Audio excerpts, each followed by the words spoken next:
WNBA in crisis as deadline for new CBA passes, and lockout looming for Caitlin Clark, Angel Reese, and other stars.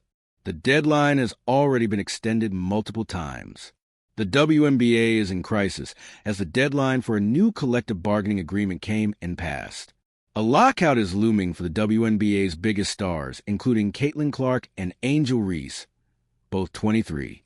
No agreement has been reached on a new collective bargaining agreement between the WNBA and the Players Association. The deadline passed at 11:59 p.m. Eastern Time on Friday, January 9th. It has caused for significant concern as the league stands on the brink of a complete lockout. A negotiation extension was agreed in October after a new deal failed to be agreed.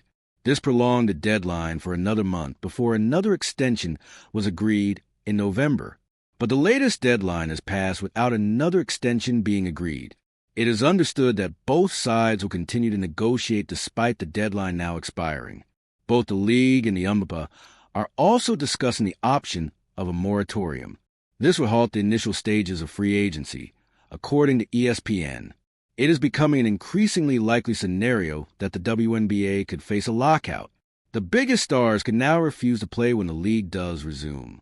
No schedule has been announced, with the collective bargaining agreement still in the air. Players are unlikely to agree new contracts before a new deal is agreed. Both sides have entered a period known as the status quo, with conditions of the former CBA being maintained. The 2025 salary cap was $1,507,100, with the average salary at $120,000, and the Supermax at nearly $250,000. Now, the Players' Union is fighting for the maximum salary to rise above $2 million, with the salary cap rising to $5 million. A revenue-sharing scheme has also been included in the WNBA's proposal.